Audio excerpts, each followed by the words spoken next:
Today's reading is going to be about an English, I think it's English, trumpeter called Dick Pearce. And I've never heard of him before. And his main claim to fame is that he played for about 13 years with the Ronnie Scott quintet or sextet. And we all heard of Ronnie Scott, but not anybody has heard of Dick Pearce. And it's not surprising really. He seems to be a very shy man.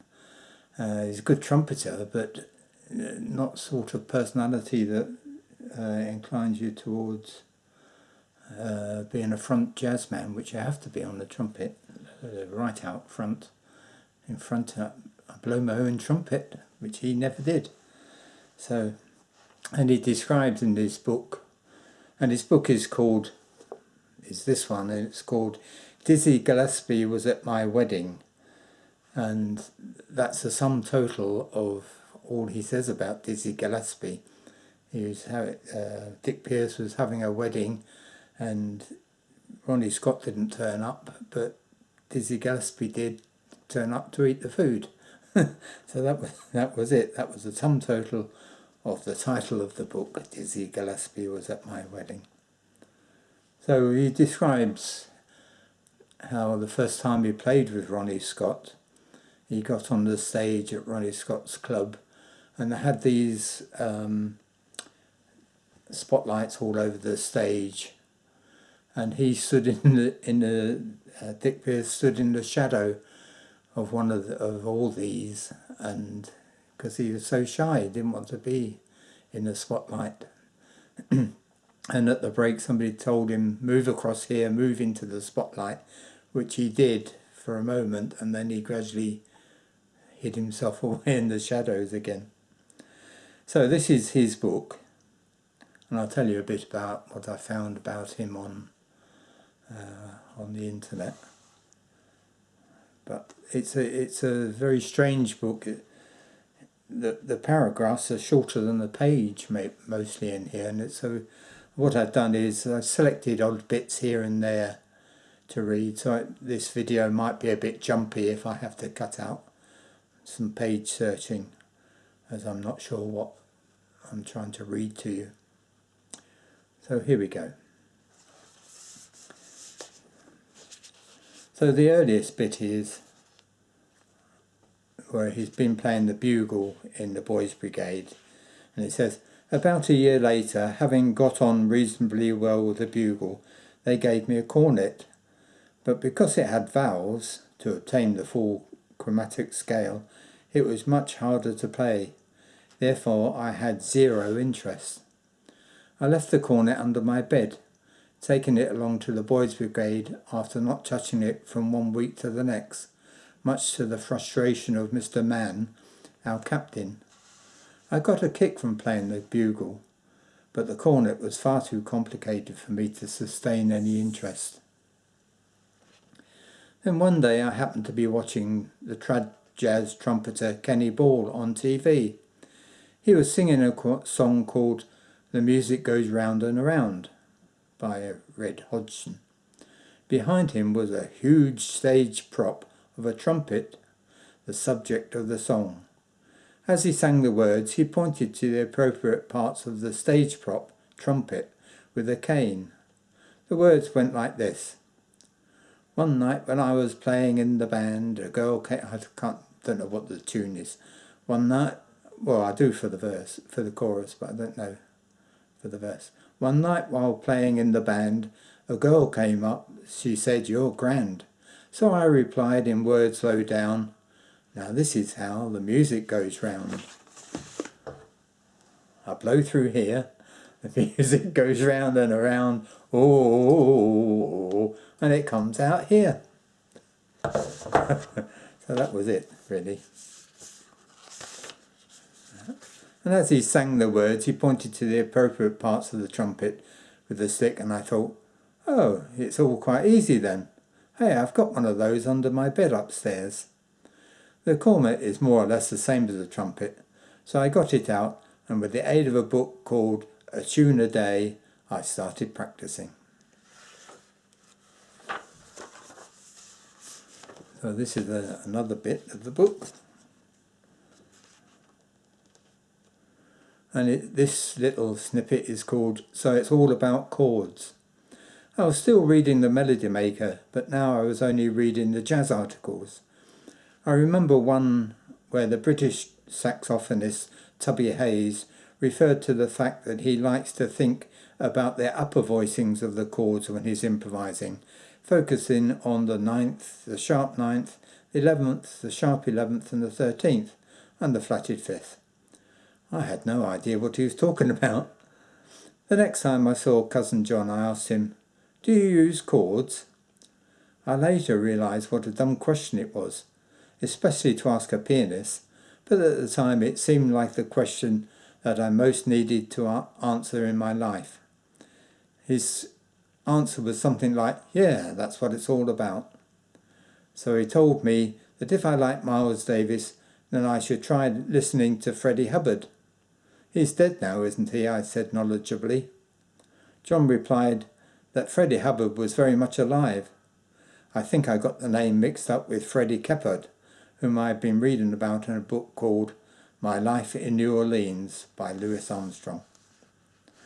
So it was all about chords. I started listening to my 4 records in a different way, along with a new one that John had lent me called Buhana's Delight by Art Blakely and the Jazz Messengers with Freddie Hubbard. Looking back, I feel that it's quite sad to have lost the innocence and naive view that I had of the music back then, but now I wanted to find out as much as I could about chords.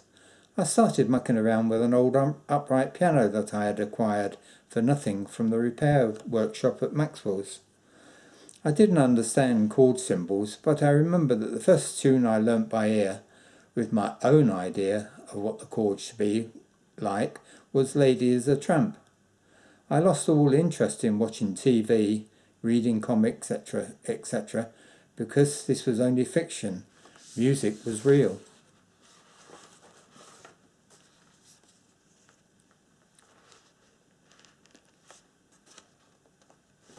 He says the most extended bit about this is when he joined the army, as he thought, as a musician. And there's an awful lot here about it, most of which is not about music. But it reminds me of when I was quite young, and I thought maybe I'll join the army as well and get to Nether Hall and learn how to play music properly. And I had this little audition and I had to play the scale of C on my saxophone. And I thought at the time, that's pretty easy, if that's all they want. But reading this in Dick Pearce's book, it seems as though this is just a way of the army recruiting anybody.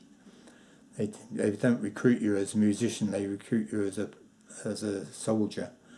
And then if you get to play music, that's a miracle.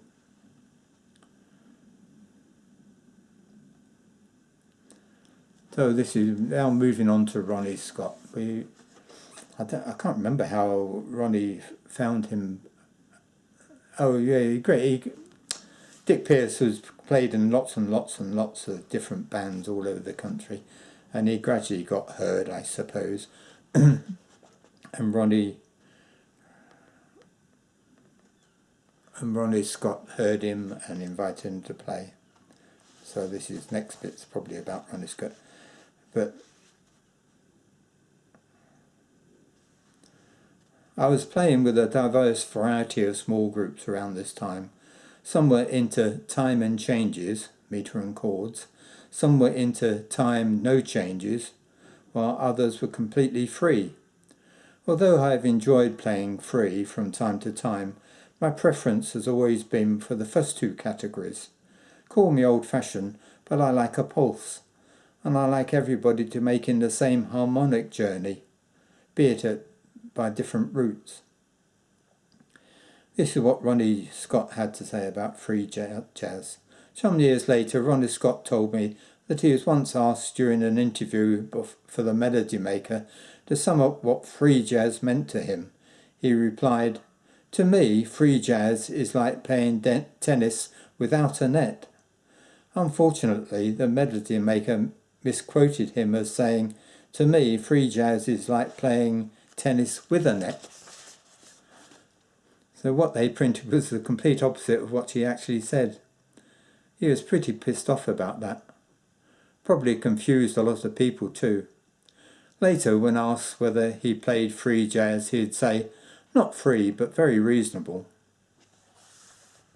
with a backing an Australian singer called Julie Amiat.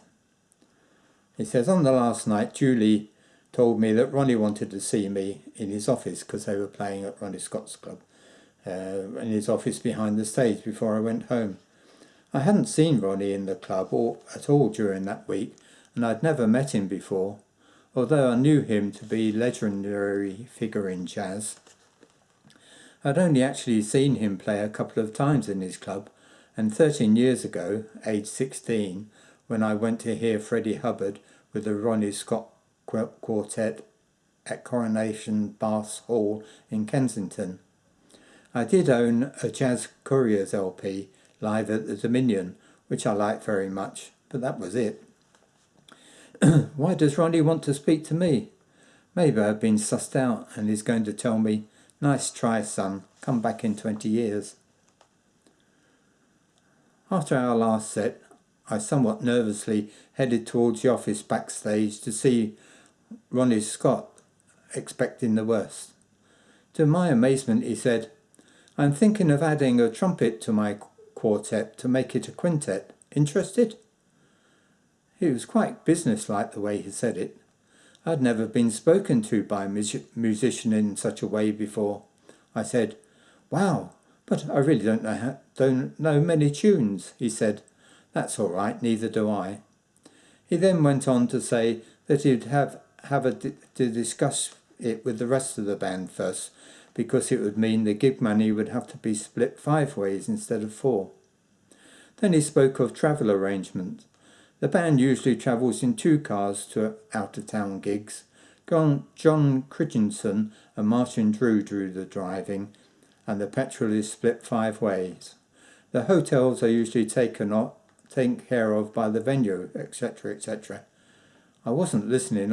All I could think of was, blimey, Ronnie Scott just asked me to join his band. He said that he would be in touch after talking it over with the rest of the quartet.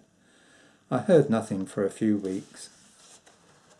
So this next little snippet, and these are all sort of snippets really, was after he joined the Ronnie Scott band, and when they played at the Ronnie Scott Club, home territory, Ronnie Scott used to take Wednesday nights off, and so this is about one of those nights.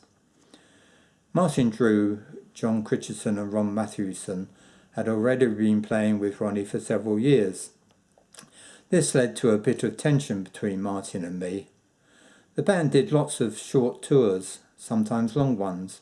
When we went on our tours, we'd be in the club for a week or 2. When we played at the club, Ronnie often took Wednesday nights off, leaving us to play as a quartet. On these nights, I would have been very happy to have played the same tunes, standards, that we played as a quintet, because they were still new to me and I'd been learning them, so I wanted to play them. The first time Ronnie took Wednesday night off, Martin said to me, right, Dick, you're band leader tonight. What are you going to play? I've written it in bold to convey Martin's loud and gravelly voice. The conversation went something like this. Me. How about All the Things You Are, Dream Dancing and 7 Steps to Heaven? For fuck's sake, we play them with Ronnie. Don't you know anything else? What about Iris on Miles Davis' ESP album? Never heard of it. How about Pinocchio by Wayne Shorter? Never heard of it. You must know some tunes that are part of the standard jazz repertoire. I know hundreds of tunes because I've made it my duty to know them. It is your duty as a jazz musician to know these tunes. What about Basin Street Blues? Don't know it, Martin, sorry. Brian Theobald, Ronnie's agent, had been sitting at the bar listening to our conversation. It was about this point he fell off his stool laughing. It might have been funny if it wasn't for the fact that this conversation with Martin really messed up my head up for what it should have been a very enjoyable evening making music. Instead, I found myself trying to play tunes I didn't really know, making a fool of myself in the process, just to please Martin, the drummer, who knows hundreds of tunes. With no disrespect towards drummers for their art, it seems to me that when playing most standards, the only important information they need is how long is it. Most standards are 16 or 32 bars. They don't need to know the chord changes.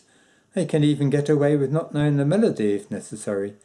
So bearing that in mind, I'm sure he did know hundreds of tunes. So did my mum. A few nights later, Brian Theobald handed me an A4 size brown envelope. On the outside it said, "To Dick, for those intimate low-key gigs." I opened it to find a single song copy of Basin Street Blues. Quite like Basin Street Blues.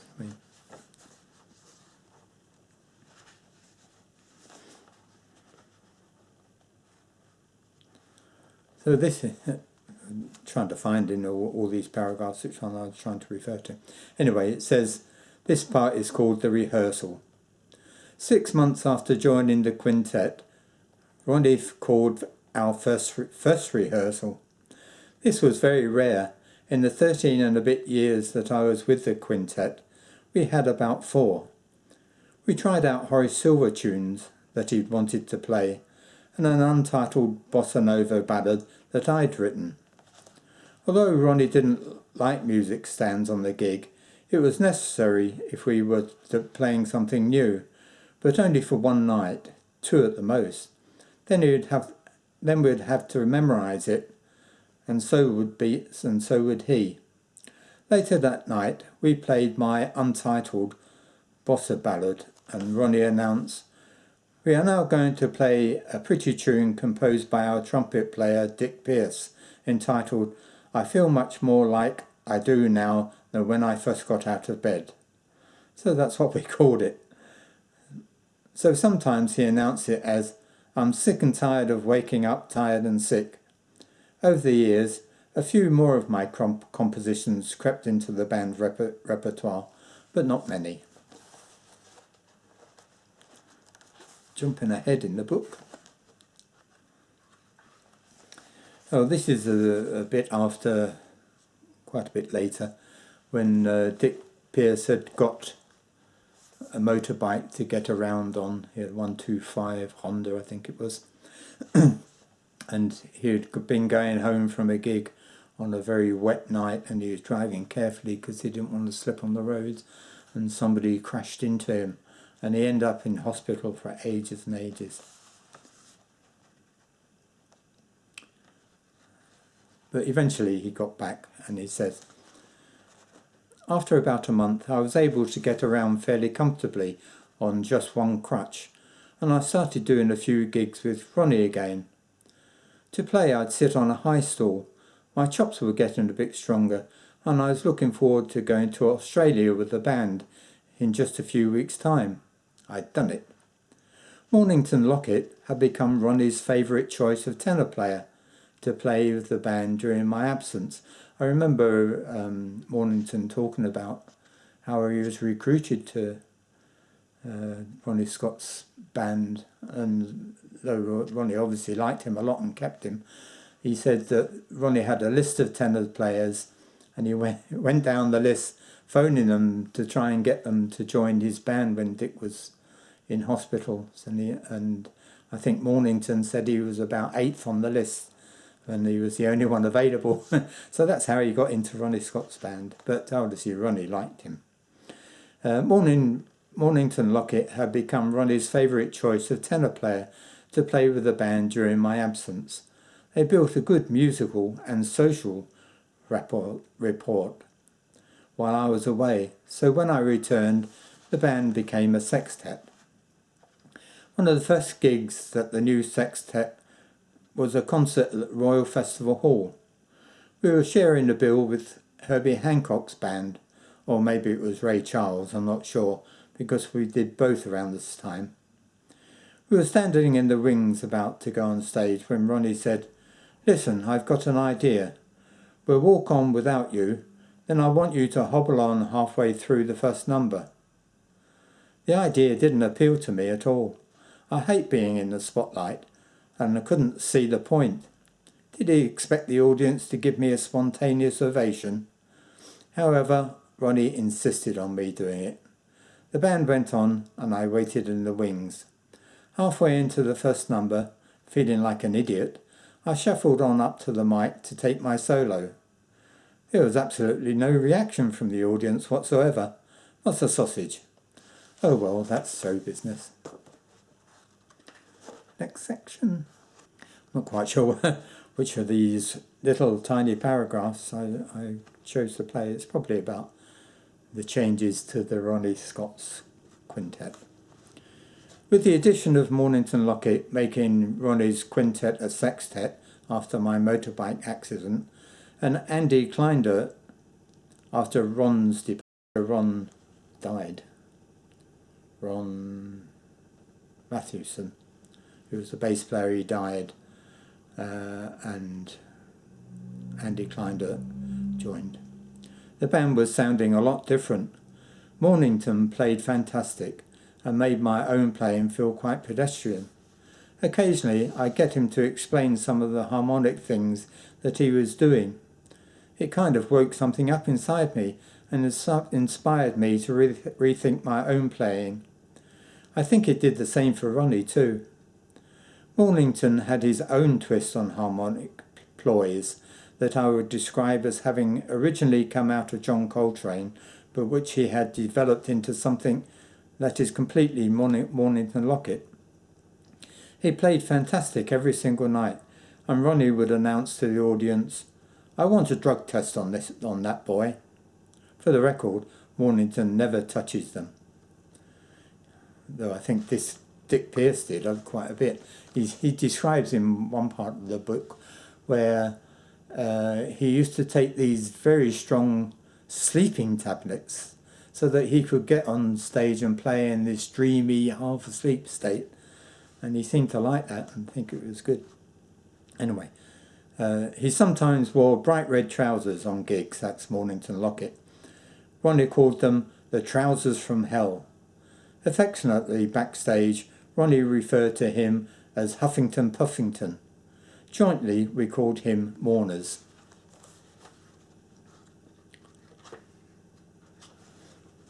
It was particularly for Mornington Lockett, who's one of my Facebook friends, having met him on a way course, and Mornington seems to keep everybody as friends, and so that was good.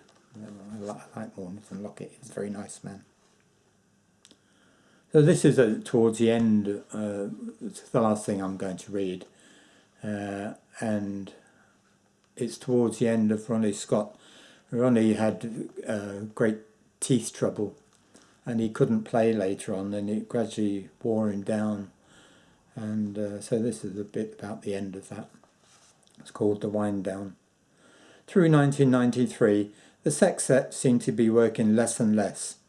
For the last 12 years we've worked steadily, sometimes too much, but now we were doing 1, maybe 2 gigs a week.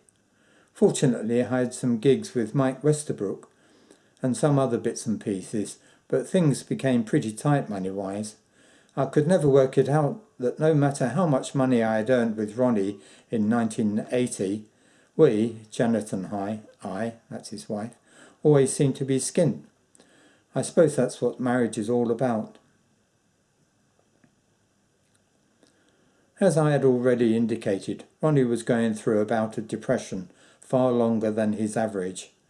I think his depression was the main reason why the band wasn't working much. The rhythm section was the core of the band. Without it, there wasn't a band. So I keep them available and on a livable wage. So to keep them available and on a livable wage, Ronnie was going to have to make some sacrifices to make the money go further. The crunch came when we were doing a sextet gig somewhere in the north of England. About 10 minutes before we were due to go on, Ronnie took Mornington and I to a small room and closed the door. I remember him sounding unusually nervous as he told us that at the end of the year he was going to cut the band down to a quartet again. It wasn't a total shock because we'd had the feeling that something was brewing for quite a while. Having been given this information just before going on stage, the last 13 years flashed before me for the duration of the gig.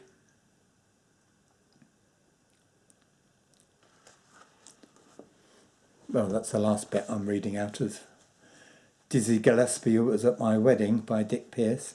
I looked on, as I usually do, on Google for Dick Pearce, and what came up for the first page was Dick Pearce belly boards, and those are surfing boards by somebody down in the southwest of England, and there was about 3 or 4 pages of that, and then eventually there was a bit on Dick Pearce trumpeter. Nothing in Wikipedia, never heard of him in Wikipedia, except his name did appear under Ronnie Scott. On YouTube, when you first search YouTube, there's absolute rubbish on there, and anybody would give up if they just searched that. But I searched a bit further and found some more stuff. And there's a couple. One is where he's playing with a group called PD3, and Dick Pearce is guesting with them, and it's called Live at the Traff. And Dick Pearce plays an absolute wonderful solo on that. And the band is led by this guitarist, I can't remember his name, or PD something, and he's a guitar shredder, and that's not my favourite type of music, I don't think. I prefer not the quantity of notes that you play, but the quality, and that's what Dick Pearce does on that particular thing. So that's it about Dick Pearce.